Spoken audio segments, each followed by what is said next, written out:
Amigos, ¿cómo están? Bienvenidos a Radio Uruguay, bienvenidos a La Máquina de Pensar. ¿Cómo andan?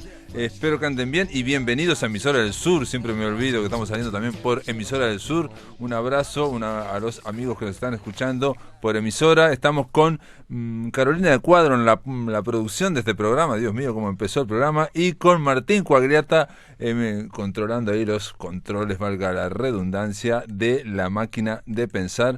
Hoy, amigos, estuvimos el lunes, en realidad el lunes no, ayer martes, estuvimos conversando con Néstor Sanguinetti y Margarita Muñiz en torno al último libro de Cristina Peri Rossi, que el lunes, exactamente este lunes, le dieron el premio Donoso. En realidad ya se lo habían dado, se lo habían otorgado el año pasado, incluso llamamos a Chile, porque es la Universidad de Talca que le da el premio de Donoso Iberoamericano de Literatura.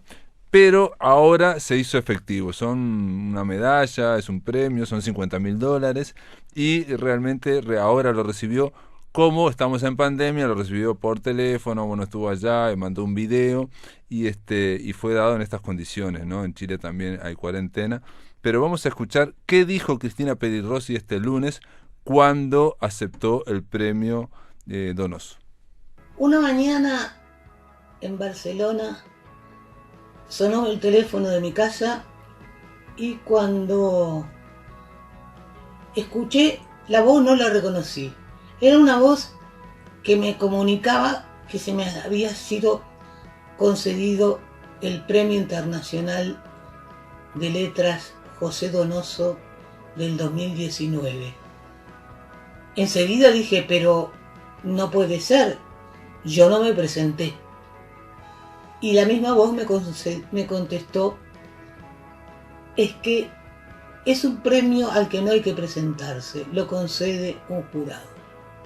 Mi sorpresa fue enorme y también mi felicidad. Recordando ese día, no cabe menos que agradecer al jurado que por unanimidad me concedió el premio, a la Universidad de Talca, que lo organiza,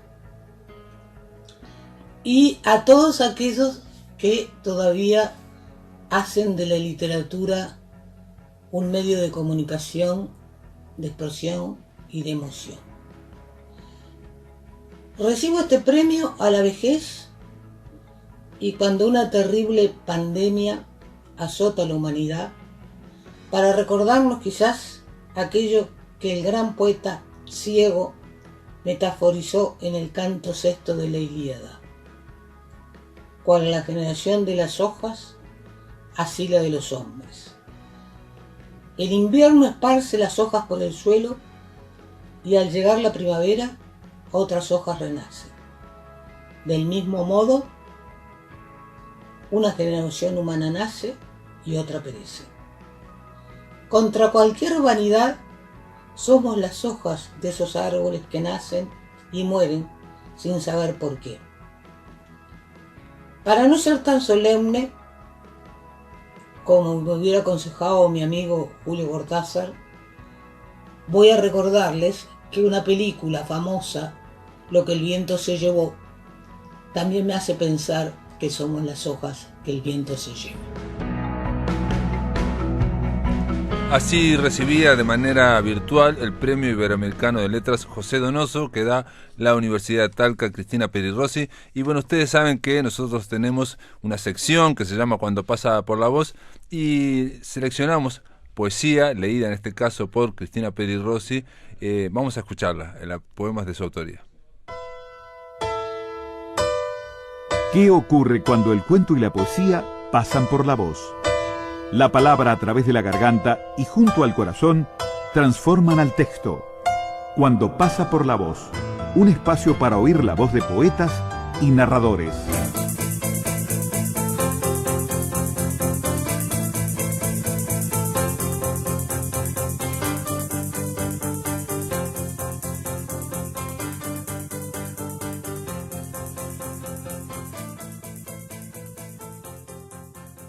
Para los amigos y las amigas que están sufriendo este confinamiento, a ver si les gusta este poema, que se llama Género.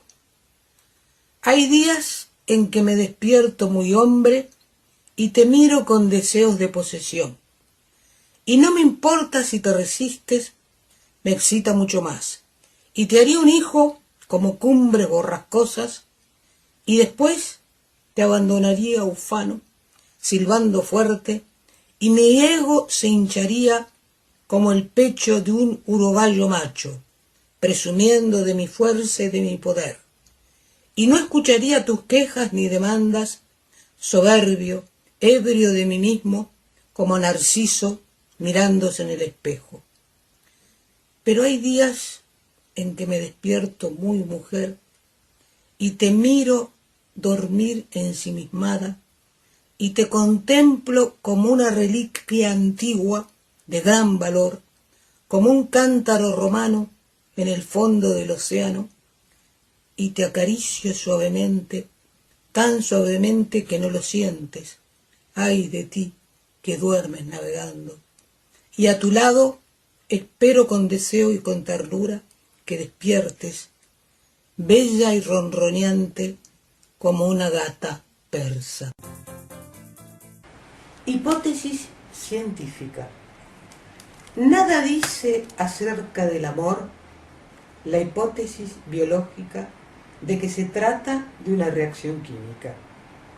No tengo ningún inconveniente en admitir que te aman mis jugos interiores, que tu ausencia me intoxica la sangre de negra bilis, que al contemplarte sube la tasa de mi monóxido de carbono y los linfocitos se reproducen alocadamente. Si me pongo lírica y se me traba la lengua, ¿cómo no reconocer que alteras mi metabolismo basal y entorpeces mis digestiones? Mis narinas tiemblan, aumenta la presión de la sangre, enrojezco y me altero, o sudo y palidezco. Mi amor es gutural e instintivo como el celo de los animales. Cualquier metáfora que erija como un vestido sobre la epidermis será artificio. Y sin embargo, cuando te hablo, evoco leyendas antiguas, Tristán, Isolda, la cruel Turandot, Dido la enamorada y la indiferente Helena se amontonan en mi boca, viajan en ríos blancos de saliva. Hipótesis científica o cultura, lo mismo da. Mis vísceras no distinguen, aman sin preguntarse qué es el amor. Historia de un amor. Para que yo pudiera amarte, los españoles tuvieron que conquistar América y mis abuelos huir de Génova en un barco de carga. Para que yo pudiera amarte, Marx tuvo que escribir El Capital y Neruda la Oda a Leningrado. Para que yo pudiera amarte, en España hubo una guerra civil y Lorca murió asesinado después de haber viajado a Nueva York. Para que yo pudiera amarte, Virginia Woolf tuvo que escribir Orlando y Charles Darwin viajar al Río de la Plata. Para que yo pudiera amarte, Catulo se enamoró de Lesbia y Romeo de Julieta. Ingrid Bergman filmó Stromboli y Pasolini Los 100 días de salud. Para que yo pudiera amarte, Lluís Llach tuvo que cantar El Segadors y Milva los poemas de Bertolt Brecht. Para que yo pudiera amarte, alguien tuvo que plantar un cerezo en la tapia de tu casa y Garibaldi pelear en Montevideo. Para que yo pudiera amarte, las crisálidas se hicieron mariposas y los generales tomaron el poder. Para que yo pudiera amarte, Tuve que huir en barco de la ciudad donde nací y tú combatir a Franco. Para que nos amáramos, al fin, ocurrieron todas las cosas de este mundo y desde que no nos amamos, solo existe un gran desorden. De aquí a la eternidad. Descubrir a Dios entre las sábanas, no en el templo fariseo ni en la altiva mezquita. Sábanas blancas, sudario del amor que te cubría, manto sagrado, iniciar la bienaventurada ascensión de tu piel a la eternidad, de tu vientre al círculo celestial. Sentir a Dios en tus húmedas cavidades, en el grito vertiginoso de la jauría de tus vísceras. Saber que Dios está escondido entre las sábanas, sudoroso, consagrando tu sangre menstrual, elevando el cáliz de tu vientre. Descubrir de pronto que Dios era una diosa, última ascesis de aquí a la eternidad. Final. Quizás no fue que se acabó el amor, quizás fue que se te acabó la cocaína o te desequilibró el horóscopo del diario. Quizás fallaron las hormonas o la irrigación del cerebro. Quizás tenías una depresión profesional o números rojos en el banco. El escenario de las tragedias ha cambiado y los motivos también.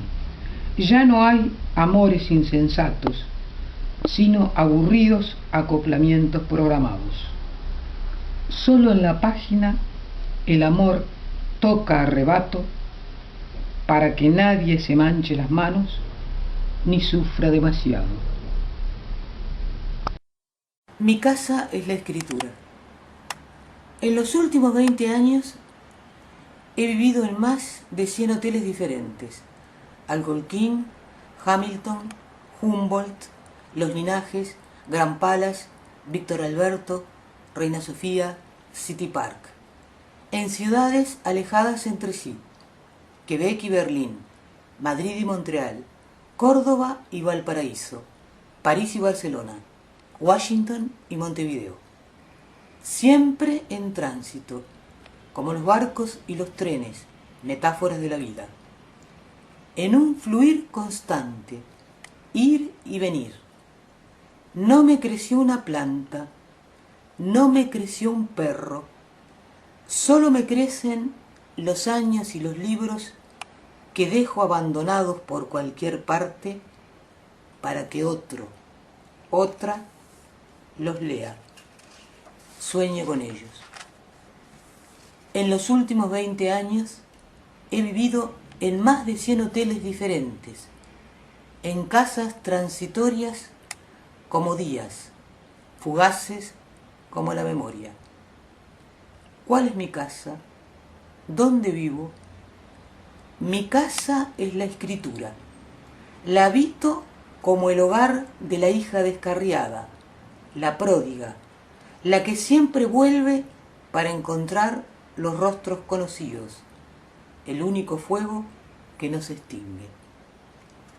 Mi casa es la escritura, casa de 100 puertas y ventanas, que se cierran y se abren alternadamente.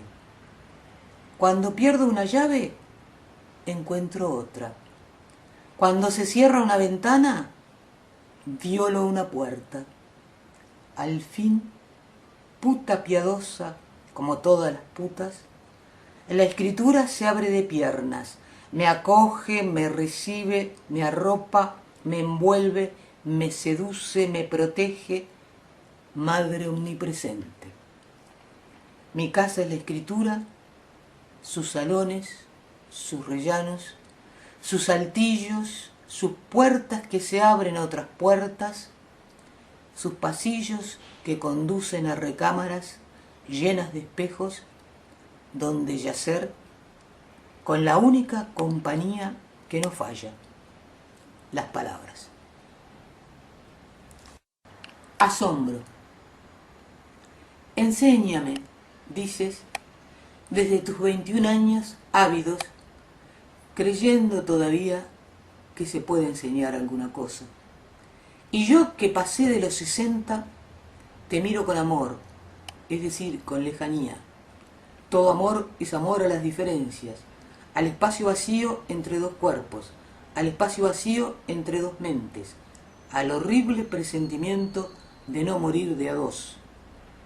Te enseño mansamente alguna cita de Goethe, detente, instante, eres tan bello, o de Kafka.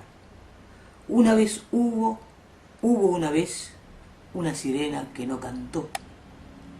Mientras la noche lentamente se desliza hacia el alba, a través de este gran ventanal que amas tanto, porque sus luces nocturnas ocultan la ciudad verdadera, y en realidad podríamos estar en cualquier parte.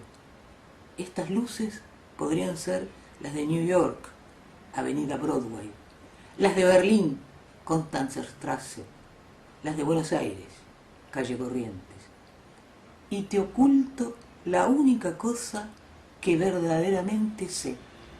Solo es poeta aquel que siente que la vida no es natural, que es asombro, descubrimiento, revelación, que no es normal estar vivo, no es natural tener 21 años, ni tampoco más de 60. No es normal haber caminado a las 3 de la mañana por el puente viejo de Córdoba, España, bajo la luz amarilla de las farolas. No es natural el perfume de los naranjos en las plazas, 3 de la mañana, ni en Oliva ni en Sevilla. Lo natural es el asombro. Lo natural es la sorpresa. Lo natural es vivir como recién llegada al mundo, a los callejones de Córdoba y sus arcos, a las plazas de París, a la humedad de Barcelona, al Museo de Muñecas en el viejo vagón estacionado en las vías muertas de Berlín. Lo natural es morirse sin haber paseado de la mano por los portales de una ciudad desconocida, ni haber sentido el perfume de los blancos jazmines en flor a las 3 de la mañana, meridiano de Greenwich. Lo natural es que quien haya paseado de la mano por los portales de una ciudad desconocida no lo escriba, lo hunda en el ataúd del olvido. La vida brota por todas partes, consanguínea, ebria, vacante, exagerada, en noches de pasiones turbias. Pero había una fuente que cloqueaba lánguidamente y era difícil no sentir que la vida puede ser bella a veces, como una pausa, como una tregua que la muerte le concede al goce. Navegación. En las mansas corrientes de tus manos y en tus manos que son tormenta, en la nave divagante de tus ojos que tienen rumbo seguro, en la redondez de tu vientre como una esfera perpetuamente inacabada, en la morosidad de tus palabras, veloces como fieras fugitivas, en la suavidad de tu piel, ardiendo en ciudades incendiadas, en el lunar único de tu brazo, anclé la nave. Navegaríamos si el tiempo hubiera sido favorable. Muy bien, esta era Cristina Peri Rossi y vaya si está navegando porque acaba de obtener, reiteramos, el premio a las letras iberoamericanas de José Donoso. Así que felicitaciones desde La Máquina de Pensar. Esto favorece a toda la literatura uruguaya y estamos muy contentos. Después de la pausa, amigos, seguimos aquí pues, en La Máquina de Pensar. Bueno, esta música hay que cortarla, yo tengo que cortarla, pero está bárbara. Esta es la cortina de El vuelo del cuervo. Wilmar Umpierres, ¿cómo le va? ¿Anda bien? ¿Cómo anda, querido? Bien, bien. Creo que el único defecto que tiene esta columna, aparte de mí, es que hay que interrumpir esta canción. Hay que interrumpir esta canción. Hay que interrumpir la canción, sí, Pero la bueno, verdad que podríamos hacer una columna solo con la canción. No es una mala idea. Y el resto es a libre interpretación. Sí, sí. Hagamos un poco de radio. Exacto, hagamos radio. Wilmar Umpierres, El vuelo del cuervo, usted anunció que iba a traer una película rusa y un documental extraño, bueno, sobre un gran director, ¿no? Un gran director del cual se habla muy poco, David Lean, ¿no? Habría que ponerse de pie cuando uno habla de David Lynch, porque realmente lo que uno aprendió de cine... No es David Lynch, no es David Lean, Lynch. Un señor británico que hacía muy grandes películas, pero ya vamos a llegar ahí. Dale, arranquemos por... El hombre que sorprendió a todo el mundo desde una película rusa del 2019. Un gran título para una película. Para lo que sea, para una novela también es un buen título para una novela, en realidad. Cuando llego a esta película también de una manera bastante de rebote, digamos, porque eso fue una recomendación de una recomendación y por supuesto hubo que buscarla en internet a ver de qué manera podía llegar a ella. Y bueno, me encuentro con una película que está o que recorre caminos muy poco usuales a lo que uno está acostumbrado a ver. Sin duda, absolutamente, desde lo estético, desde lo que propone en lo estrictamente narrativo. Es una película nueva que transcurre, digamos, en una Rusia de hoy, perfectamente, y con un personaje central, el personaje eje, que se roba la película y que realmente tiene unos momentos de drama y de concentración de la atención, digamos. Suena feo, digamos, una cierta de aliteración, pero es así, concentra la atención en determinado momento este personaje que a mí realmente me dejó sin aliento por momentos. Y una película de la cual no se habla mucho, además.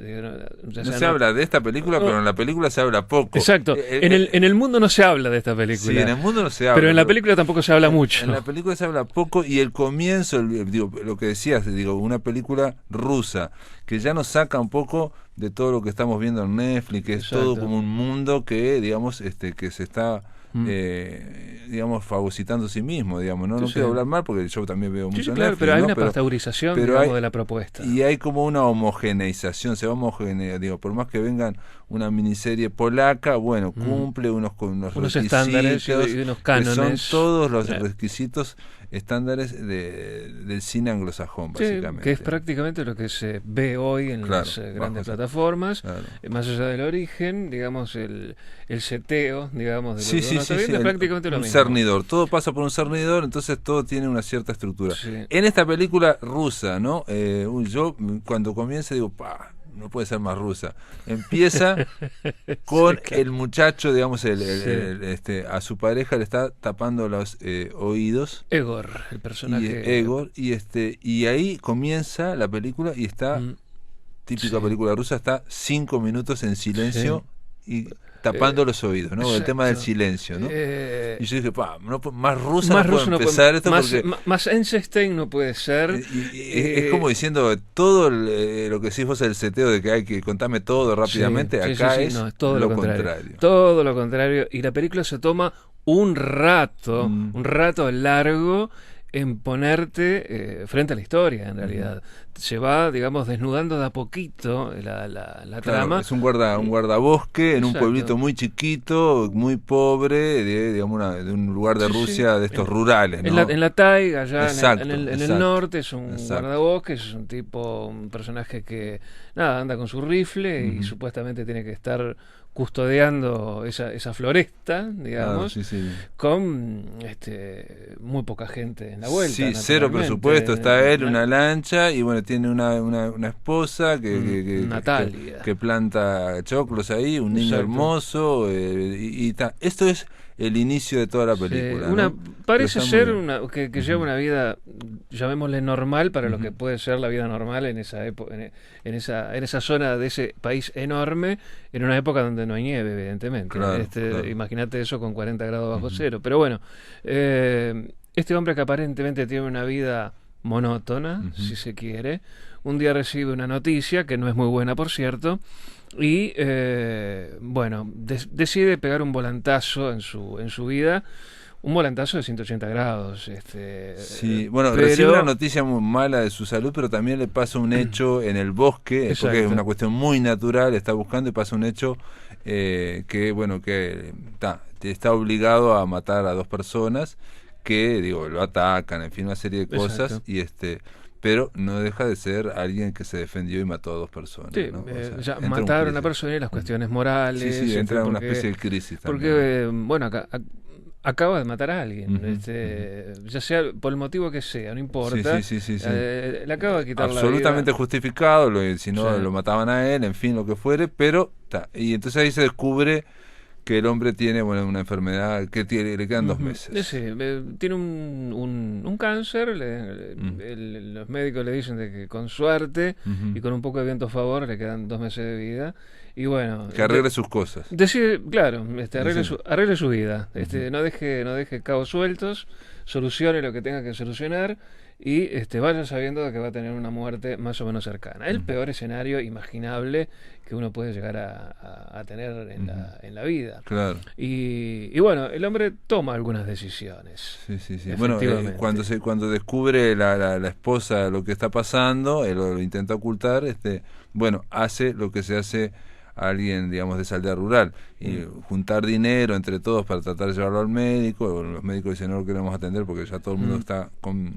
Y bueno, entonces junta otro dinero para llevarlo a una bruja. Exacto. Una bruja, una hechicera, Una digamos, que es hechicera lo que hacen. para intentar, bueno, Buscar todo. ante la desesperación, Buscar todo todo. es absolutamente razonable. Ujú, claro, digamos. sí. La ciencia médica Ujú. o esas otras ciencias, Ujú. en todo caso.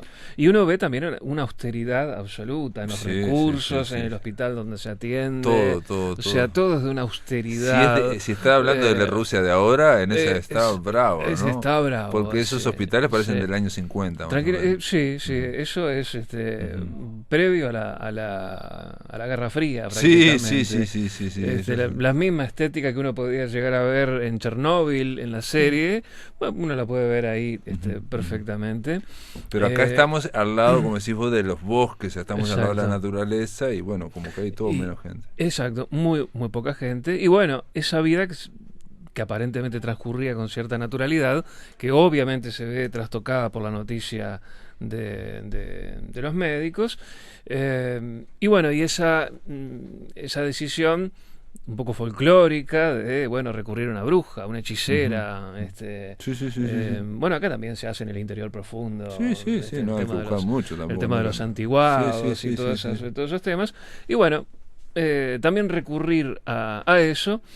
Y dentro de las transformaciones, porque ese hombre se va transformando ante lo finita que es su existencia, que es ahora, es inmediato, comienza a transcurrir determinados caminos que sorprenden Sí. a más de uno. Que la película pega un giro de 180 grados, nos quedamos alucinados con la decisión Sí. que toma él, y a partir de ahí es tan fuerte la decisión que toma él, sorprende tanto a los personajes de esa aldea rural como al Y espectador, al espectador, porque que prácticamente a partir de ahí no se habla porque no es necesario. no es hablar. necesario. La película entra en un autismo prácticamente. Sí, pero muy interesante, pero- digamos, o sea, digamos, no pierde el interés, uno sigue está mirando, entendés absolutamente Está todo. lleno de cine. No hay subtítulos porque prácticamente Todo nadie está- habla, o por lo menos el muy poco. protagonista no habla más. No habla más. Sí, no habla más. No habla más. Aparte, además le ocurren cosas realmente importantes, realmente dramáticas en el bosque. Sí, violentas. Es violentado, Sí, sí. digamos, de la manera más vil por una serie de individuos. Sí. O sea, Todo para sostener esa decisión que la podemos decir, ¿o no? sí, yo creo que se puede spoilear Básicamente, el- porque estamos hablando de un mínimo argumento, pero es extraordinario ver. Sí, porque si uno no explica el hecho de que en algún momento él decide trasvestirse de alguna manera, comienza a pintarse los labios, a vestirse de mujer. Se viste de mujer. Eso impacta muchísimo porque uno viene de otra película, en realidad. Y cuando ocurre eso, el shock sobre el espectador es brutal, porque en realidad no suele ocurrir ese tipo de acciones dramáticas en el cine que uno está habituado a ver. No solamente que el hombre no habla más, sino que se banca todo. Claro, porque digo, a nosotros nos sorprende que somos espectadores occidentales, pero a los aldeanos rusos que están ahí, que están alimentados por todos los discursos de Putin contra los homosexuales, no sé qué, no pueden ni creerlo. Claro. Entonces todos los amigos del pueblo cambian en 24 horas y no pueden aguantar. Y él lo que hace es silencio. Jamás explica por qué. ¿Por qué? Uno puede presuponer de que tenía algún tipo de inclinación. Que salió del closet, digamos, que salió claro, que decidió, digamos, romper esa barrera, qué sé yo. No lo sabemos porque el tipo no habla, no lo explica. No, jamás lo explica.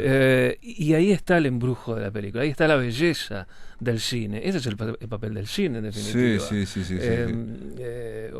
Tratar de explicar eso no es necesario. En realidad, desde el punto de vista argumental, no aportaba absolutamente nada. En todo caso, lo que a uno sí lo impacta muchísimo es ese hombre que se transforma por fuera de ratos, pero que también por la forma de mirar, por la manera de caminar, por lo que le está ocurriendo, está transcurriendo por una transformación interna también muy profunda. Todo eso en un pueblo chico. Aquello de pueblo chico, infierno grande, aplica perfectamente en esto. Claro. Y bueno, y la resolución de la película, creo que bueno, un poco lo hablábamos antes de salir al aire, puede de repente resultar un poco traído de los pelos algo, o la forma en cómo los directores, es un director y una directora, jóvenes ambos, treintañeros, deciden, digamos, darle el cierre a la película. Y creo que hay inteligencia también ahí. Pero porque el cierre tiene una cuestión poética sorprendente también, así como pasó eso a la mitad, nos sorprenden al final, hay dos grandes quiebres, el final es sorprendente. Porque además en el quiebre del medio, la película está rodando, la historia está siendo contada, uno está ante una sorpresa. Ahora, la sorpresa final te deja con esa sensación de las grandes novelas, de las grandes obras, de las grandes películas, por supuesto, de que bueno, ese final que te deja dando vueltas en la cabeza. Te desafía todo, digamos, tu pensamiento. Y las convenciones, las convenciones que a priori uno puede tener frente a una obra cinematográfica o sobre un libro, bueno, se dan vuelta en el final y ya no hay tiempo, porque ahí sí, el que se queda sin tiempo es el espectador. La película termina y punto. Muy sorprendente. Igual, por ejemplo, yo me pareció que no me cerraba ese final, después estuve viendo otras cosas y más allá de que vi otras teorías, porque hay una cuestión, le dijimos lo de la bruja, lo del tema de los vínculos con ritos ancestrales, en fin, una serie de cosas.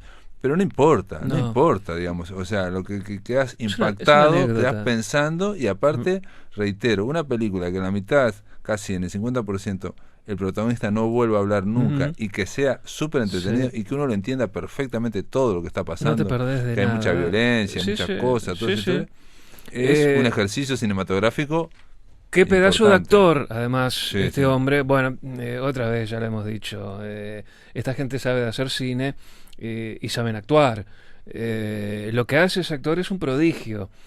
Si fuera un actor occidental, si fuera francés, si fuera inglés, bueno, ni qué hablar si fuera norteamericano, estaríamos hablando de un candidato al Oscar probablemente, porque es bestial lo que hace en su composición de este hombre aparentemente roto, de ese hombre aparentemente desahuciado por la vida y desahuciado por sí mismo, además también, porque uno no sabe en realidad si de a ratos no siente pena por sí mismo, no solo por la muerte que aparentemente le está pisando los talones, sino porque decidió en algún momento tomar una decisión que sorprendió a todo el mundo. Es una gran película de un tipo de cine que ya no se hace o que no estamos acostumbrados. No lo vemos nosotros, pero se ve que se está haciendo. Sí, nuestro ojo por lo menos no está acostumbrado. El actor se llama Evgeny Tsiganov, es un gran actor, es como la otra polaca, Corpus Christi, que analizamos acá, que son, digamos, esas películas son buenas, una realización, guión, todo eso, pero si no tiene un actor que destaque de esos niveles, que te aterrice esa idea, no se hace, debe ser peor. Sería muy bueno seguirlo a ese hombre, a ver qué hace de ahora en más. Creo además que hasta los más mínimos detalles, porque hay que fijarse en la expresión, en la musculatura del rostro, en momentos donde se está él toma una decisión que es así prácticamente de cambio de personalidad. Exacto. Y sin justificarla y sin hablar, solo con la cara. No, exactamente. Es impresionante. No da una explicación. No. A ver si se entiende. No da una sola explicación. El tipo no habla más. Pero la gente va entendiendo alrededor. Sí, pero muy bien. Mágica película. Es una película que se llama El hombre que sorprendió a todos, o El hombre que sorprendió a todo el mundo. Una película rusa, Estonia también, en francesa dice la producción, del 2019. Y que ha sido nominada, que ha tenido algunas nominaciones, pero hay que seguir a estos directores que se llaman Natalia Merkulova y Alexei Chupov. Puedo decir que son treintañeros. Sí. Oiremos hablar de ellos seguramente. ¿Cuánto cine y cuánto buen cine hay escondido por ahí y que no nos llega habitualmente? Vamos a hacer una pausa, amigos. Después de la pausa seguimos aquí en El vuelo del cuervo con Wilmar Umpierres. Continuamos, amigos, en La máquina de pensar. Estamos en El vuelo del cuervo conversando. Estamos escuchando a Wilmar Umpierres. Ahora la segunda película, un documental, anunció. Sí, un género que a mí me gusta mucho, pero hay una sobreoferta de documentales en todos lados prácticamente, que ya tiende al aburrimiento, francamente. Y esto es una rareza. Nostromo, el sueño imposible de David Lean. Nostromo, estamos hablando de el libro de Conrad, de Joseph Conrad. Y David Lean, digamos, ¿quién es? Es el hombre que dirigió Lawrence de Arabia, Doctor Zhivago, El puente sobre el río Kwai. Gran película. Esas tres películas podemos cortar ahí y decir es uno de los más grandes directores de la historia del cine. Pasaje a la India, tenía cerca de 80 años y había sido nominado 9 veces para el Oscar. Es alguien difícil que con alguien con 77, 78 años siga ganando 9 nominaciones. Era parte de un cine que ya tampoco ya no existe, digamos, y ya con hablar nada más que Doctor Zhivago, de Lawrence de Arabia, y qué hablar del puente sobre el río Kwai, que qué película, debe ser una de las película. Debe estar en mi top 5, pero tranquilamente. Steven Spielberg dice que le gusta tanto en el documental que cada vez que va a filmar una película veía el puente sobre el río Kwai. Sí. Steven Spielberg tiene mucho que ver con este documental. Sí, aparece. Y no queda muy bien parado, dicho sea de paso. A ver, la historia es bastante sencilla. Está dirigida por un español, Pedro González Bermúdez, director que ha hecho varios documentales sobre cine. Ha agarrado diversas pequeñas anécdotas, como esta, por ejemplo, y la ha convertido en documental. Lo festejo realmente a este buen amigo. Lean tenía una fijación prácticamente en sus últimos años de intentar llevar al cine la novela de Conrad. Era un sueño, era una pesadilla en realidad para David Lean en sus últimos años de vida, que por supuesto no pudo cumplir. Y lo que muestra el documental es lo terriblemente dramático que puede ser, aún para un director tan grande, tan laureado y tan respetado como Sir David Lean, británico él, un hombre que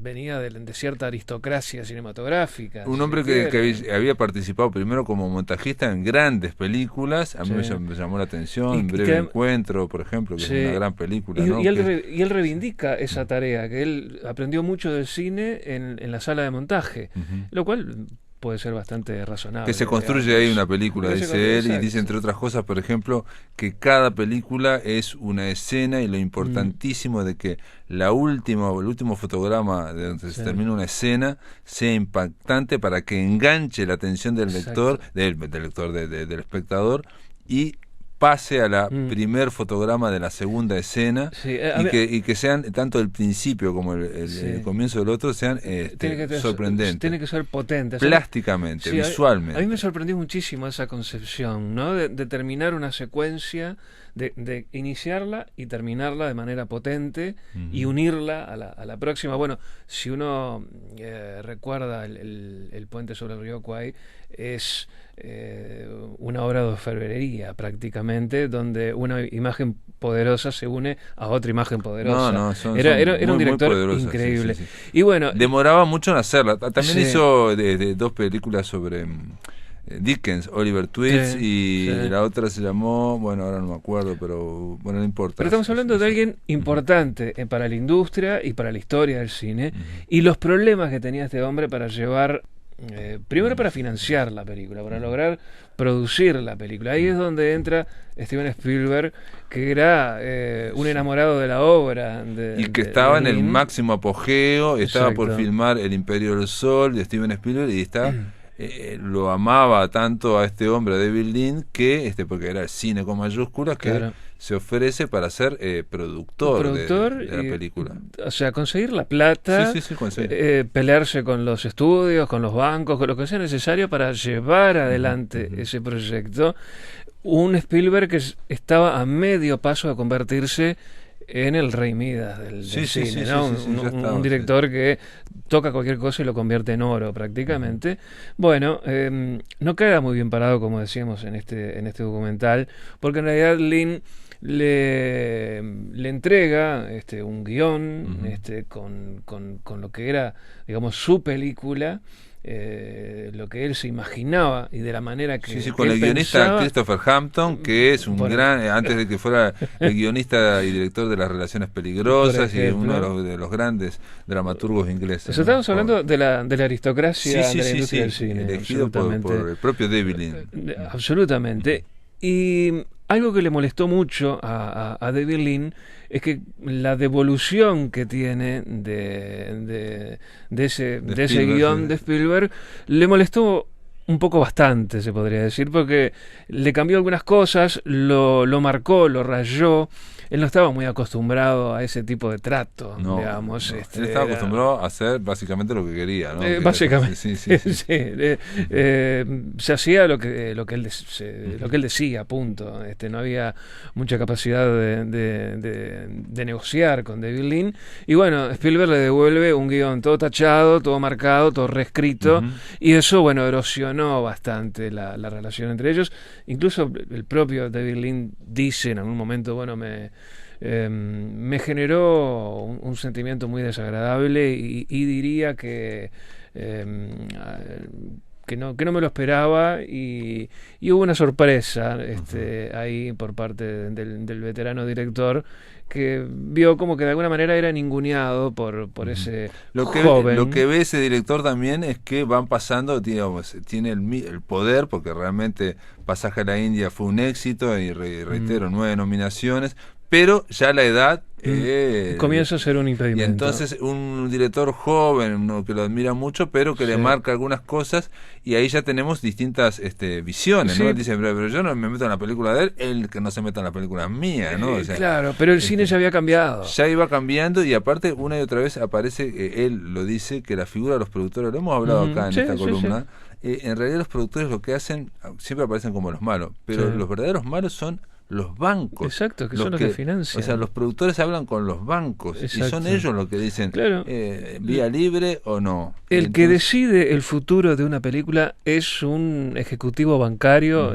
sentado en una oficina. Y en este caso le exigían, por ejemplo, como él tenía 80 años, un seguro de vida de $3 millones. Una demencia.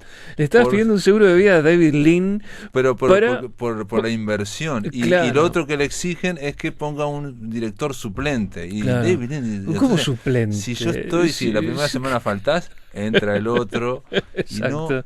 Y No, el nuevo esquema de negocio, digamos, la forma de hacer cine, y quienes financian el cine, que son los bancos, repetimos una vez más.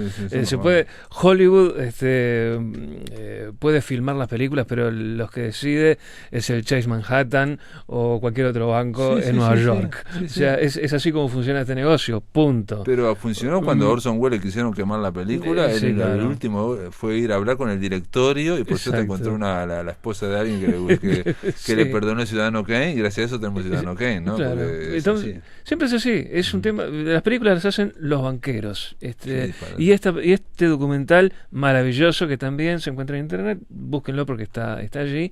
Se van a encontrar con una etapa de transición del cine, el momento donde definitivamente la economía incide en lo artístico como nunca, y el ocaso de las veteranas estrellas, las viejas glorias como David Lean, que no tendría nada para probar porque ya lo había probado todo y ya había hecho magníficas películas y ya era suficiente. Sí, había hecho La hija de Ryan también. Ahora vi Grandes Esperanzas de Dickens. También, exacto. Y bueno, el Pasaje a la India. Ahora, ¿no? ¿a quién será? Era como Stanley Kubrick, porque aparte un detalle, era muy obsesivo y cada película demoraba muchos años. O sea, pasaba 5 años. Sí, incluso una de sus mujeres lo decía, que bueno, él comenzaba con un proyecto, a escribir, a garabatear un guión, y podía terminar la película 5, 6, 7 años después. También era de una puntillosidad y de una meticulosidad casi enfermiza, claro, propia de los. Pero a diferencia de como es de Stanley Kubrick, que no sé cómo logró tener todo Stanley Kubrick. Exacto. Tenía un temperamento muy particular también, David Lean todavía dependía, digamos, de los productores, y al final eso y la vida, entonces dijo, si no puedo filmar, no vale la pena vivir. Basta. Y de hecho se enfermó y se murió a poco tiempo, en realidad. Un gran director, un tipo que parecía ser un buen tipo, digamos, no es un señor bonachón simplemente, sino que en realidad no tuvo actitudes demasiado jorobadas para con colegas. Pero igual pasa, digamos, viste que por ejemplo el protagonista, que es un actor francés, que se preparó para el papel y estuvo 5 años con el papel, tipo al lado de Orson Welles, bueno, en este caso estaba al lado de David Lean. Cuando sale la plata le dicen, ellos piden una estrella norteamericana. Y chao, es así. Y entonces dice, no, pero vamos a pelear por vos. Y un día David Lean lo llama y dice, mi hijo, my boy. Dice, no es para vos. Y eso le pasó a Omar Sharif, le pasó él descubrió a Omar Sharif, lo inventó. Sí, yo no sabía, yo eso lo descubrí. O sea, Omar Sharif fue un invento de David dice, Lean. Si yo no hubiera trabajado en Lawrence de Arabia, que nunca había trabajado, pero sabía hablar inglés, claro, siempre me hubiera quedado en Egipto. Y la orden de Lean fue, tráiganme a este actor por la fotografía y espero que hable inglés.